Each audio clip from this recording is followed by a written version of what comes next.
This is the brand new Tesla Model 3, known as the Highland, and in this video we're going to give it the full test. This is the electric Sam, and we're testing the Tesla Model 3 because it's totally electric.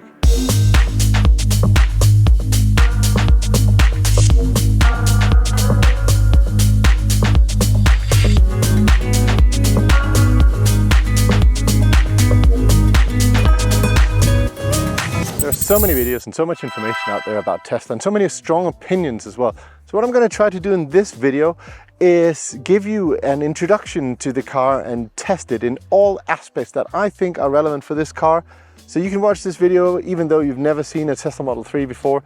And if you're a Tesla fan or a Tesla hater and you know them inside out, you might watch it and find something new as well. The car we have here is the rear-wheel drive version, what was used to be known as the standard range, but now it's just rear-wheel drive. 283 horsepower to the back means that it can do 0 to 100 in 6.1 seconds, and top speed is 201 kilometers per hour. It weighs 1,840 kilos, which is just about normal for a car this size. The car is made in Shanghai, China, and it has a lithium iron phosphate battery. You can probably charge it up to 100% without losing significant range over time. So this is the entry-level Model 3, except that the color, the rims, and the interior in white are extras. It is available here in Spain for 39,990 euros, so just below 40,000.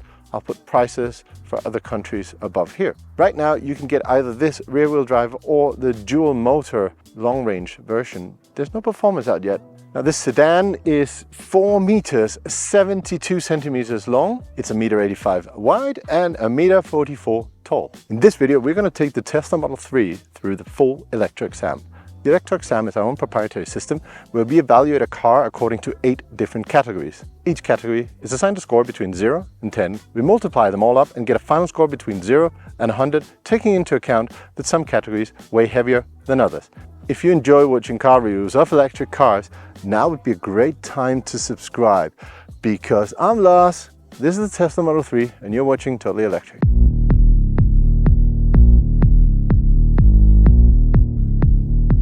Now the Tesla Model 3 was launched in 2016, and since then the exterior of it has changed very little or not at all. But with this restyling, it's a completely new story. We've got a new front fascia with new headlights. They're much slimmer.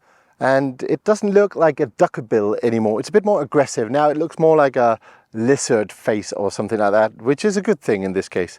So the front lights are LED matrix lights. However, it doesn't do the fancy thing that you can see from Mercedes or Volvo or BMW, where it sort of draws a black halo around other cars so you can still have your high beams on even though you have oncoming traffic.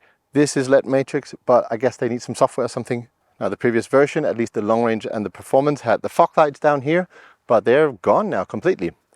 It's a bit more square and a bit more angular here up front. It does look more modern and a bit more aggressive and sporty. One of the things that did change over time with the previous version was that they took all the chrome parts out and just made them black instead. And it's the same on this one, except that the rims, these 19-inch rims, are still chromed, and I don't understand it because it's almost the only chrome parts we have on the car. We have the rims and the logo up front. They're a little bit different than the previous ones, and they do look nicer. They have these black inserts here as well to help with the aerodynamics. If you get it with the 18-inch rims, they will be fully black, and you can remove their covers, even though that might be slightly worse for range, but they look really nice underneath. In the back, it's another evolution, particularly centered around the lights. They now have this funny shape here, and they're integrated into the liftgate. So if I open up the trunk, they will move up here, which means that the lights that we have down here are now active lights, and you can see that they're turned on, because if not, if I was stopped in the middle of the traffic and I open the trunk, then I would need to alert people behind me. They're quite small though. Different parts of this can light up, and we even have fog lights down here as well. Instead of having the T logo from Tesla, it now says Tesla, like in the good old days with the first Roadster. And finally, we have a rear plastic diffuser down here in black, which is similar to what we see on the Model Y, but it's the first time we see this on a Model 3.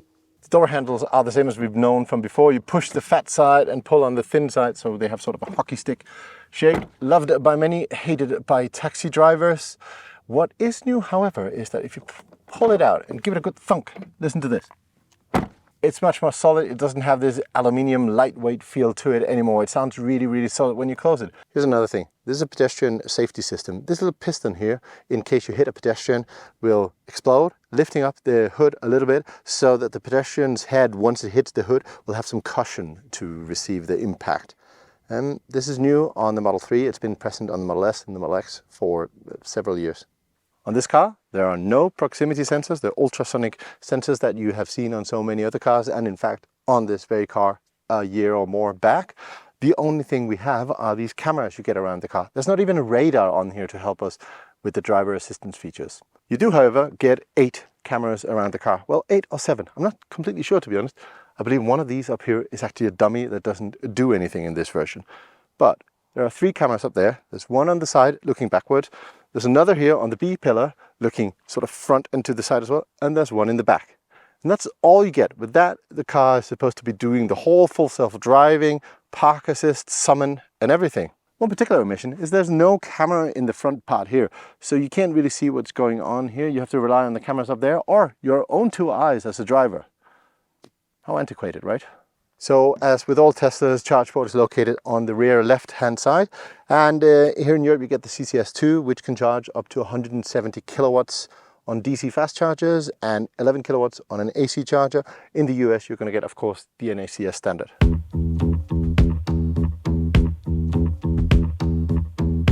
So now we're doing a range test of the Tesla Model 3 rear-wheel drive, what they're also known as the standard range Highland edition. And this one has got the 19-inch rims, which will give me a little bit lower range than if I had the 18-inch rims on this one, but they look sportier, so there's that. Supposedly this one can do 513 kilometers according to the WLTP standard, which is not the same as driving on the highway at 120 plus. You might notice that I'm doing 122. And that is because I'm actually using a high precision GPS to measure my exact speed. And as you probably can see there, 122 on the speedo here is the same as 120 with a real life GPS measurement. So now would be a good time to pause the video, write down below how many kilometers or miles do you think this car will be able to actually do at highway speeds? Nice weather, it's 18 degrees Celsius, which is this many Fahrenheit. There's no wind, there's sun, there's some traffic, but not too bad. Write a comment, like, subscribe, and then check back later to see if you were right or wrong.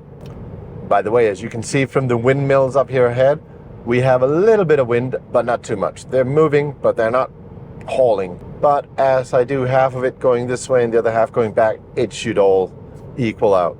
Now, in fact, I've been driving for nearly an hour now, and the average energy usage is 196 watt hours per kilometers, which is the same as 19.6 kilowatt hours per 100 kilometers, or this many watt hours per mile. That is high for this car, and that's because the first bit of this trip is quite a lot of uphill. So I'm used to doing this particular stretch of road, because this is where I do all my range tests. And I know for a fact that the first sort of 100 kilometers, I do tend to travel upwards. So I'm not too worried about it. And I'm sure I'll get back home without any problems.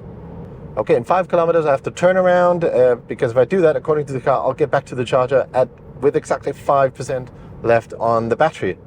I hope it's done its calculations right, because 5%, it's good, but it's cutting it close. Let's see if it's right.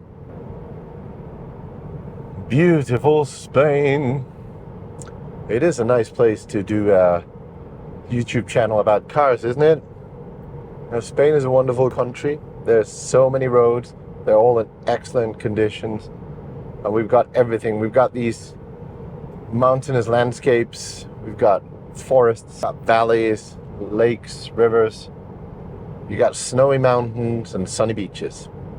Yeah, Spain is a pretty good place to do a car program. Okay, we've finished now. We've done 316 kilometers, but there's 7% left on the battery, and we left, having already used 2%, we left with 98% on the battery. So we have to add another 9% on top of that, meaning that we have a total range of 345 kilometers, which is this many miles. We've spent 16.3 kilowatt hours per 100 kilometers, or 163 watt hours per kilometer, which is this many watt hours per mile. That's pretty good. Today has been a brilliant day for driving. Sun, no wind, no traffic whatsoever. My average speed has been 118.5 kilometers an hour, which is really close to the 120, which means that been a perfect test in my opinion. So now we have to test how long time we have to charge to get another 200 kilometers back into the battery. That'll be twice the 16.3 kilowatt hours, 32.6. Let's see how long time it'll take us to charge 32.6 kilowatt hours.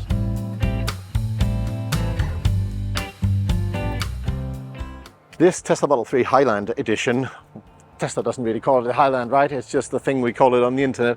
The new Tesla Model 3 out of Shanghai uses the LFP batteries, the lithium iron phosphate battery, and they are supposed to be able to keep the charging curve quite well. Another benefit to this is that they can also be charged to 100% regularly without degrading too much, which is great because if you've got a smaller battery, it's definitely a plus if you can charge them all the way up. See how they do here. We've now charged the first 17 kilowatt hours, enough to do the first 100 kilometers, and we've done that in about 8.5 minutes. Let's see what information we have here on screen about the charging session itself. So we can see the current charging speed, which is around 110 kilowatts. That is equivalent to charging 700 kilometers for every hour we're charging. And we've added 23 kilowatt hours to the battery in this charging session. I can see that I have 30 minutes left of the charging session in case I want to charge all the way up to 100%. Typically on a trip, you wouldn't charge it to 100%, you just charge it enough to get to the next charging stop. And in fact, if you had a route in there, let's go to Oslo again, then it would say how long time you need to spend at the supercharger before you have to continue. However, it doesn't actually use other charging networks for these route calculations. So now it's not telling me how much time I have left at this particular charger before I can continue. It's thinking that, oh, you can basically go right now and find a supercharger, but I'm already charging. So that's a bit of small nuisance.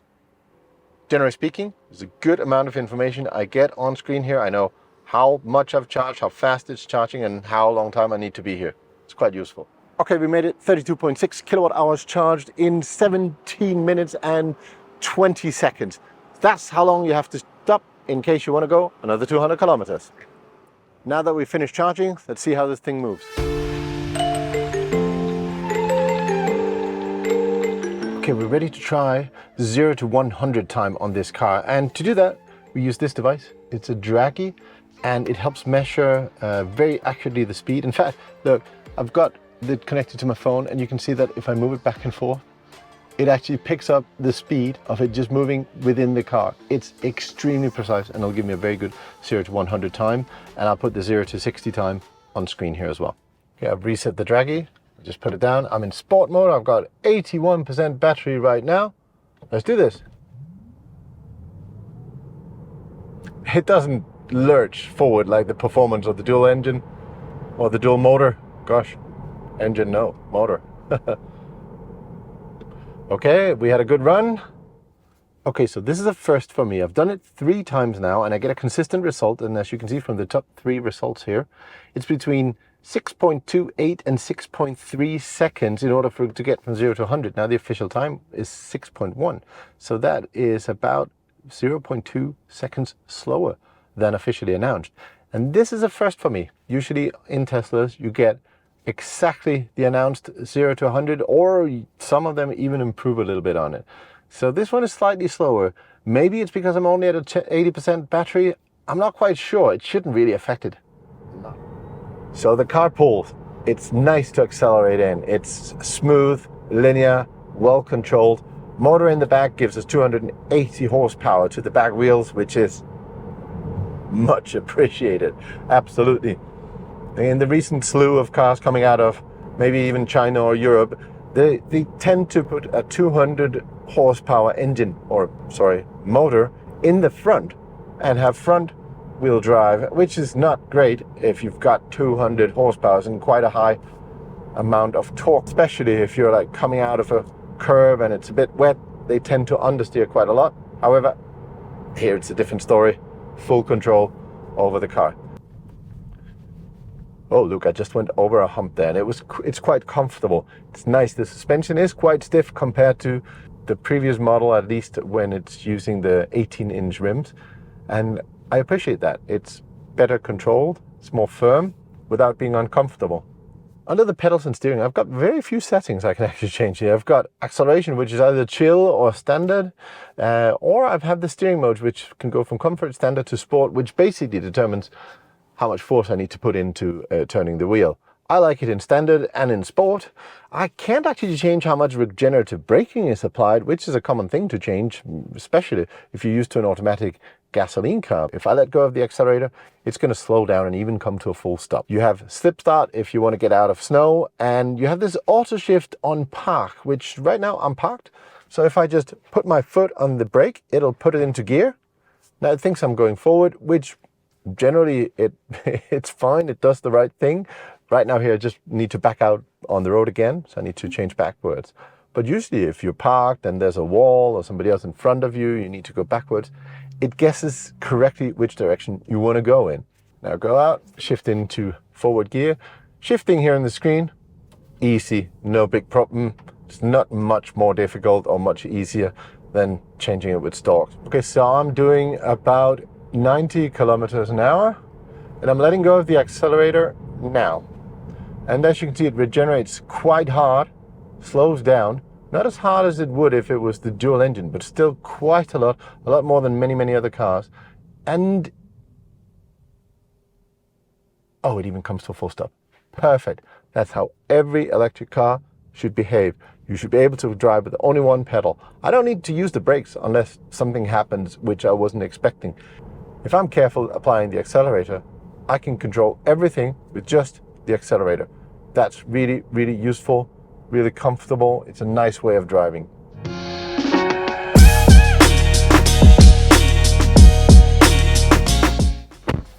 Inside the new Tesla Model 3, there's quite a lot of new stuff going on. This screen is new. It's got less bezel than before. It's a bit thinner there. The steering wheel is completely different, redesigned. Fortunately, I still have the horn in the middle, unlike on the Model S and the Model X, where it's a little button there. I don't have any stalks at all. I don't have the gear lever, and I do not have a stalk on the left-hand side, which I before used to for indicators and also for my high beams and to adjust my lights. All of this happens now using buttons on the steering controls. They have haptic feedback, so when I press them, they vibrate a little bit, which is nice. If not, it would be very difficult to use them. If I need to put it in gear, I do that on the screen. So in this case, I need to use the card, and then I can push it forward for going forward, backward for going backward, and I've got a parking on there on top. The car will actually try to guess what I want to do going backward and forwards, and it gets it right 9 out of 10 times, especially if you're like in a parking, there's somebody in front of you or somebody behind you. So that's pretty good. It won't automatically switch. It just selects the initial one. Maybe it'll be cleverer later on with another software update. I can charge 2 mobile phones here, and I've got a USB-C plug down here. I used to have 2, now I've only got 1. There's another one inside the glove compartment, but that is generally used for the dash cam and the Sentry mode. So you need to plug in a USB memory stick there and make sure that anything that happens around the car is recorded using the Sentry mode. The materials are quite different. You see this thing up here, this is sort of a recycled non-woven material. I'm not exactly sure what it is, but it looks like something out of a Polestar or Sweden or IKEA or something. Before we had 2 alternatives. It could either be white with the white seats, you'd get a white trim here in the front, or it would be wood if you'd had chosen the black trim on the inside. I don't think the wood was very appropriate for this kind of car. It does look like, it made it feel like old-fashioned. However, the white was very nice. This is sort of in between. I don't love it, but I don't hate it either. The center console here is different as well. I can now open it to the front. I've got a large storage compartment down here. I can open it to the back. I've got 2 cup holders here, and I can open this here, and there's quite a lot of space inside there as well. Air conditioning, all the controls happen on the main screen, and it's all fully digital. There are no dials or anything I can adjust manually here. Same thing for the people in the back with the new screen they have there. More about that later on. The steering wheel is heated, and I've got heated and ventilated seats, and that's new. And these new seats are wonderful. They're nicer than the previous ones. They're a bit more firm. Feels like you're sitting in the seat, not on the seat. So it's, I don't know, it sort of grabs me a bit better on the side. I like them very much. There's no instrument cluster. There's no heads-up display. Everything I do happens on this central screen, which is okay, but I would have liked to have a little screen here in front of me just for the speed or other things. I know that some Tesla owners say that it's fine to have it there on the right, and it is. I drive a Tesla as well, and it's okay, but I certainly would have preferred to have it just in front of me. One thing that is different is this LED light that runs the entire width of the car and also is on the doors, both in the front and in the back. And I can actually change the colors on it here. Maybe this way you can see it a little bit better. It's kind of hard to see now in bright daylight.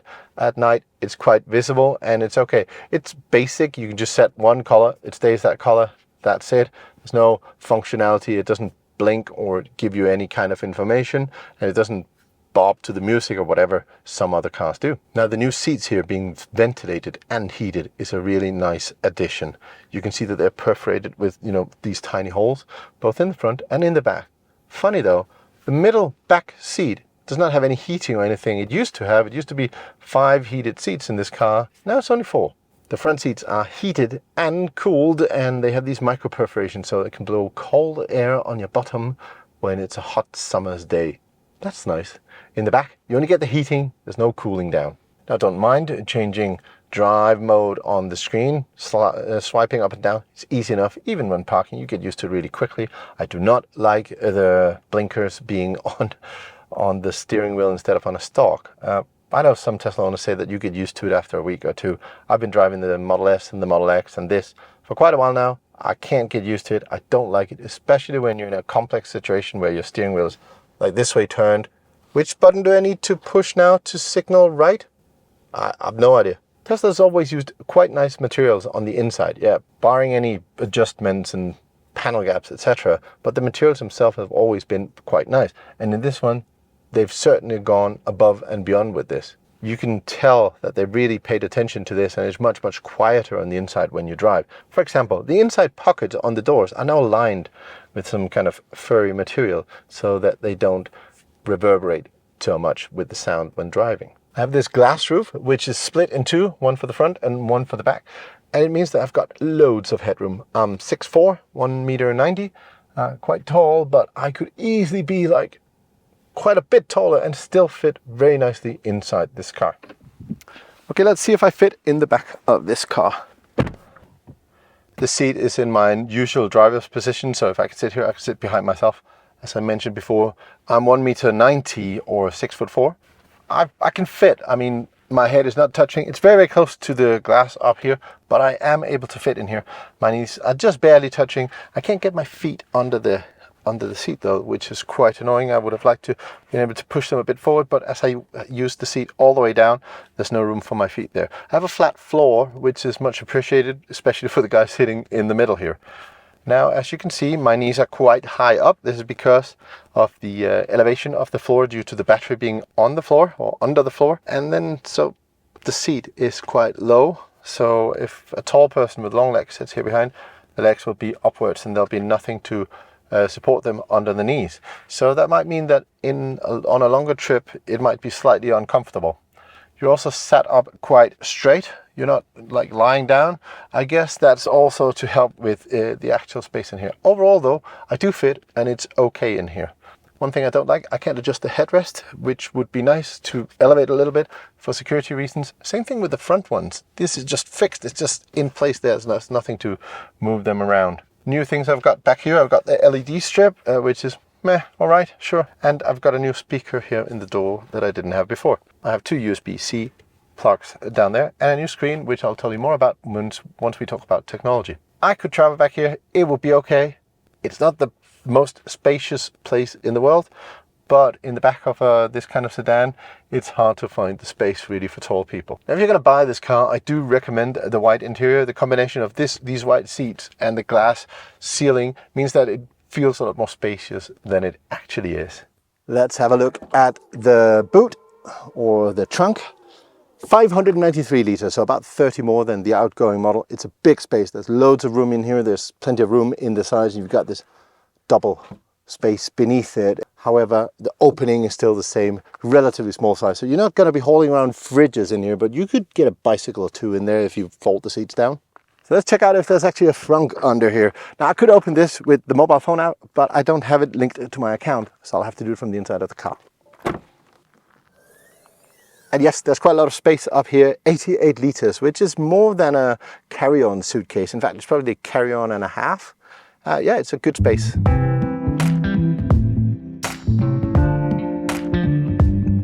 This is a high-tech car, but when we talk about the technology in this car, we have to talk about this massive screen that it has. It's 15 inches, a little bit bigger or a little bit less bezel than on the previous versions, but not a major difference.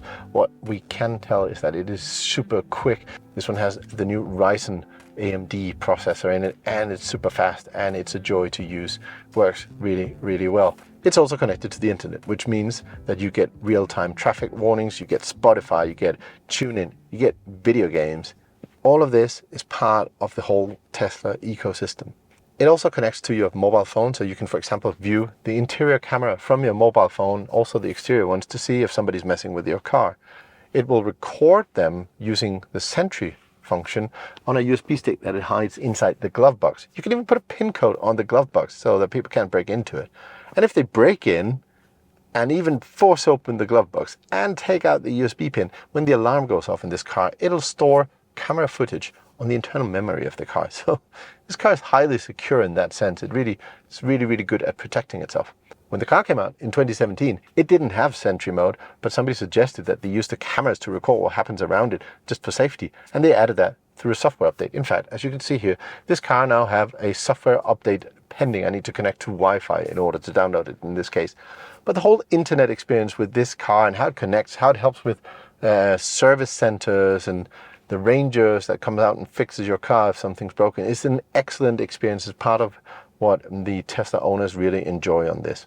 Now, other cars also are starting to have similar kind of software updates, but it's so inbuilt and so native to this car. You get software updates somewhere between every 2 to 4 weeks, and there's always something new. It might just be some language that you don't speak or a little bug fix, but many of the things that this car does, it didn't do 3 or 4 years ago, and the only thing that's changed on this is the software.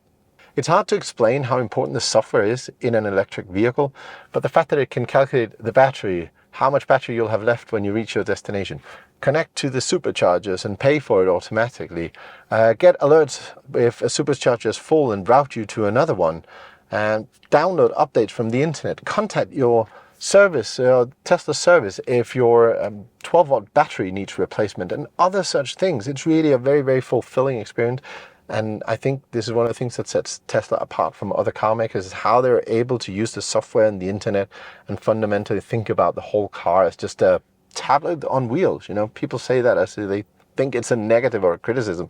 It's a brilliant thing. Now, there's one glaring omission from all this, and that there is no Apple CarPlay and there's no Android Auto, which is a big disappointment for some of us. So many of us, when we do a long trip, we prefer to use our Waze from our phone and would like to mirror it up on screen. Now, you can't do that on this one. I guess it's a conscious decision from Tesla in order to avoid people using other systems and just keep improving on their own.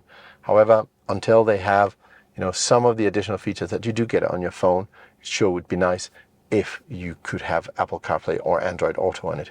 Don't think I ever will, though. Another important feature is that you have it all stored under your profile.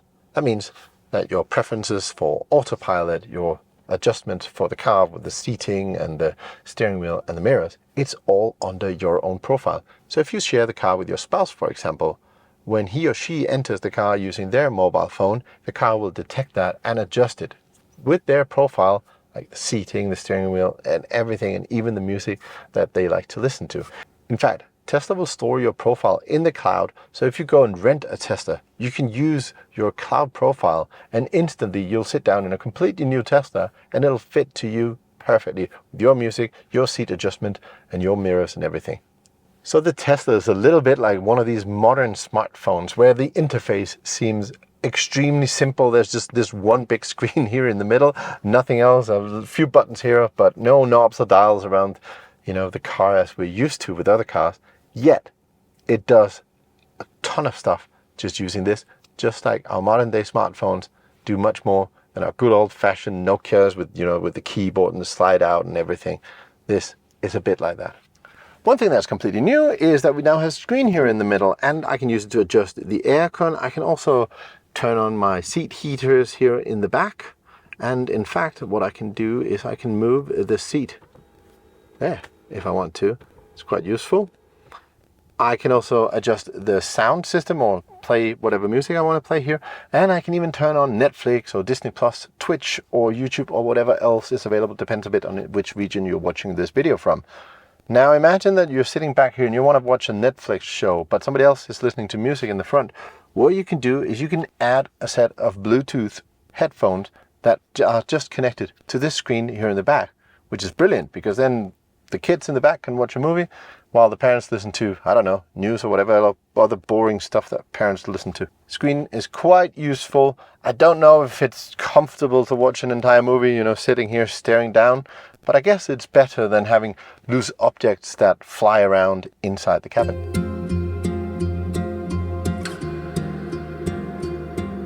This car is equipped with full self-driving, which here in Europe is absolutely useless.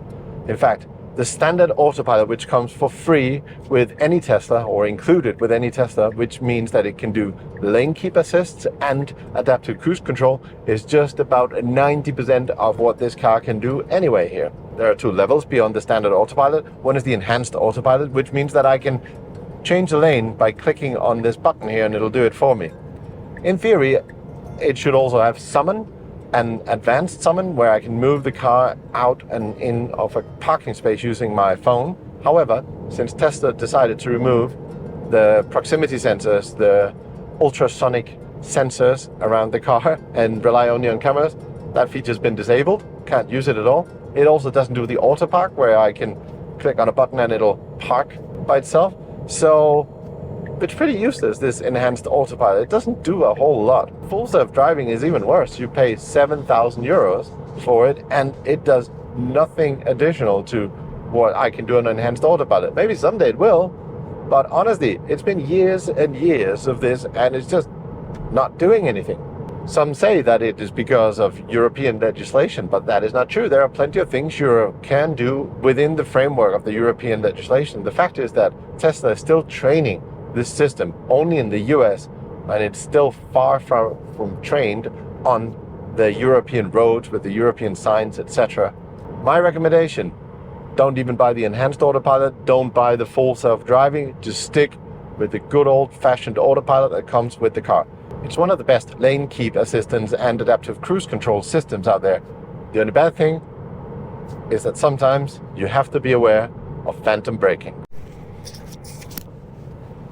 Woo, look at this, look at this, look at this, look at this. Why are you braking like that? There's plenty of space. You can probably see it. That, what you just saw there, I think I caught it on the camera back here, is phantom braking. So when the car thinks there's something going on, that means that it needs to slow down. It's typically when passing a lorry, or sometimes it's when there's an overpass, some shadows or something, and it makes the mistake of thinking there's something in your lane. Now, there was plenty of space to pass there. It didn't have to slow down. And if I had a car behind me, it could have been dangerous. I mean, it did slow down quite a lot, as you've seen. And I had to put my foot on the accelerator and overtake the lorry. Yeah. Phantom braking. Funny, other brands don't have this, or at least not as much as a Tesla.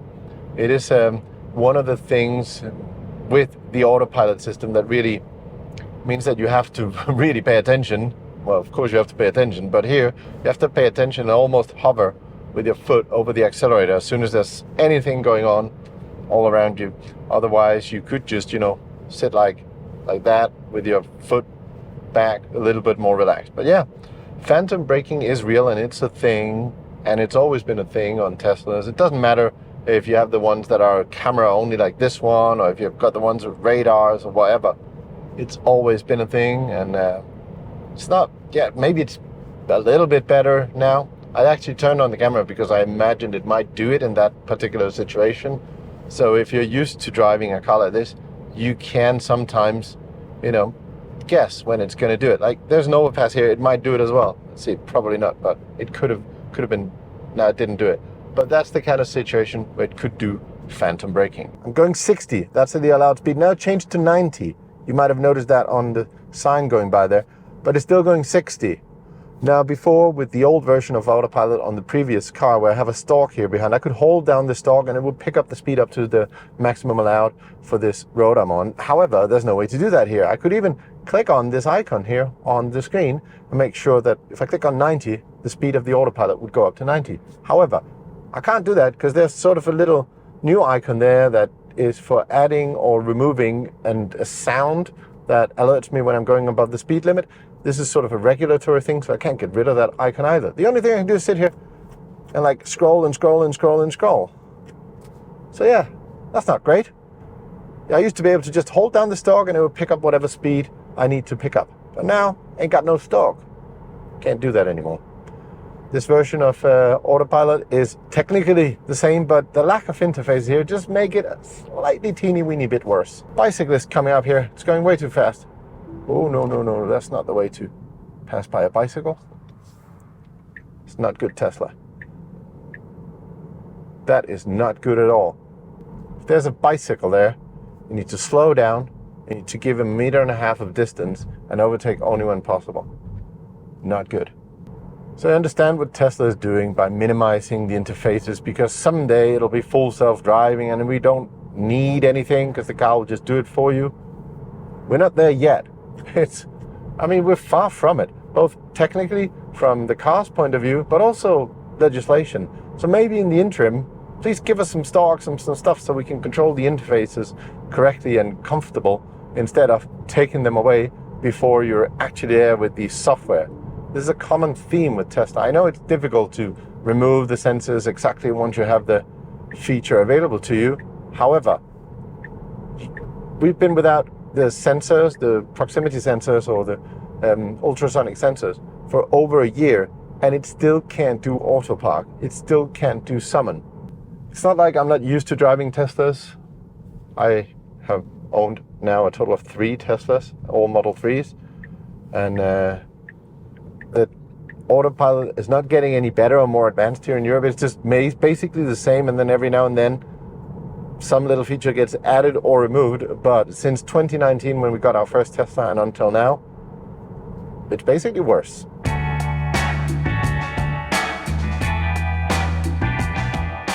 This car is available here in Spain from 39,990 euros. However, this version's got the extra large rims, the grey color, the white interior and the full self-driving option. So the full price for the car, as you see here, is around 51,000 euros. Cars of similar size, power and range could be, for example, the Polestar 2 standard range, which starts at 51,000. You could also compare this with the BMW i4 eDrive 35, which starts at 57,000. Maybe the closest competitor will be the BYD Seal, which starts at only 46,000 euros. However, the BYD has a bit more of range than this standard version. Overall, 39,990 is a great deal for this car, and sales back this up. This is the top selling electric vehicle in Spain in November when this was launched.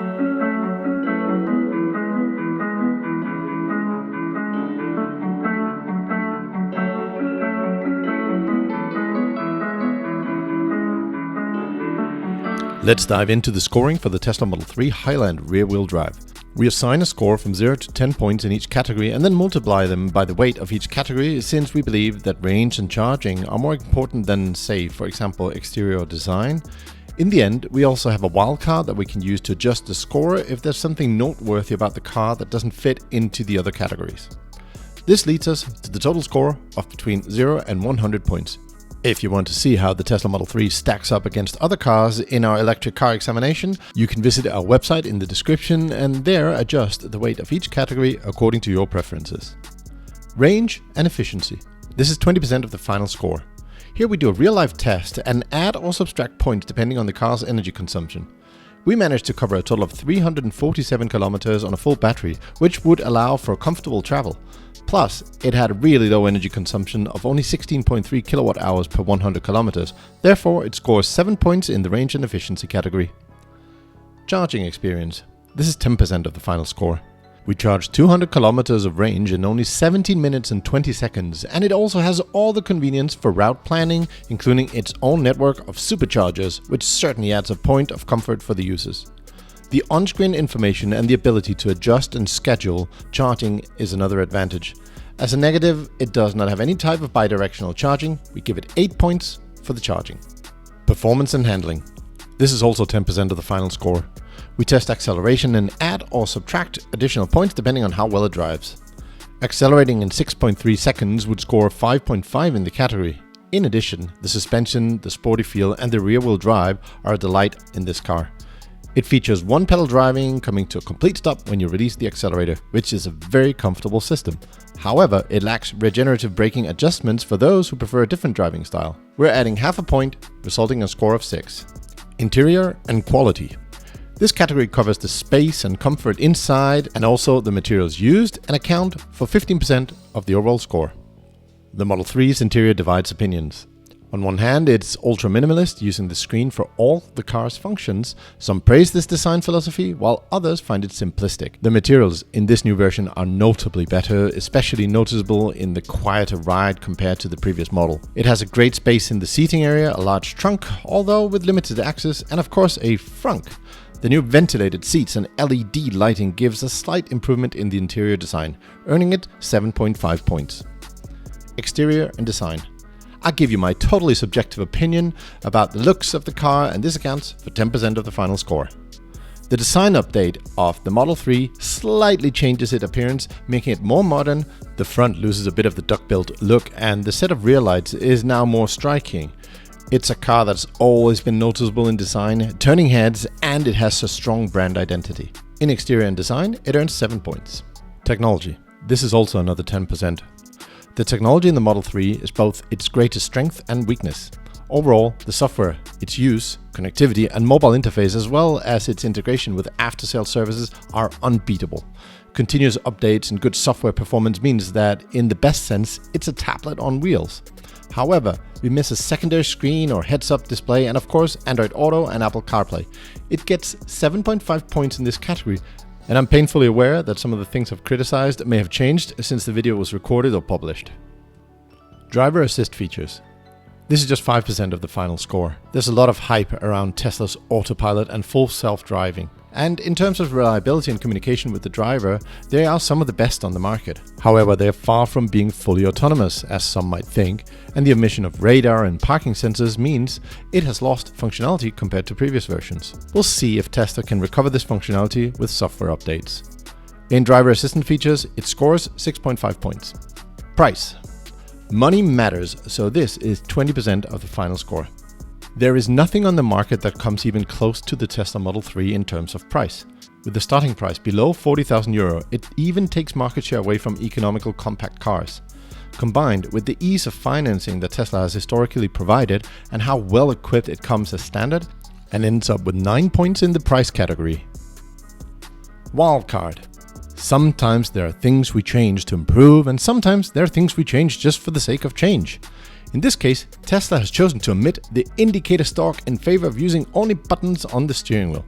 Certainly, this does not improve the user experience or add anything positive, but makes it harder to use the indicators when the steering wheel is turned. As there are no options to buy with a traditional indicator stalk, I deduct 2 points in the wildcard.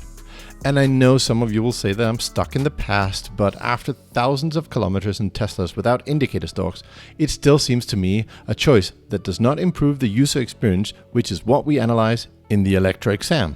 Adding up all the categories, multiplying each one by its weight, and in the end subtracting the wildcard points, we arrive at a final score for the Tesla Model 3 Highland rear-wheel drive of 73 out of 100 points. If you want to compare this to other cars that we've passed through the same test, you can do that on our website, link below in the description. Thank you very much for watching. Please subscribe so we can make this channel grow fast and get a lot more viewers outside of Spain as well. Hope you've enjoyed it. I've been Lars, you've been watching Totally Electric. See you again soon.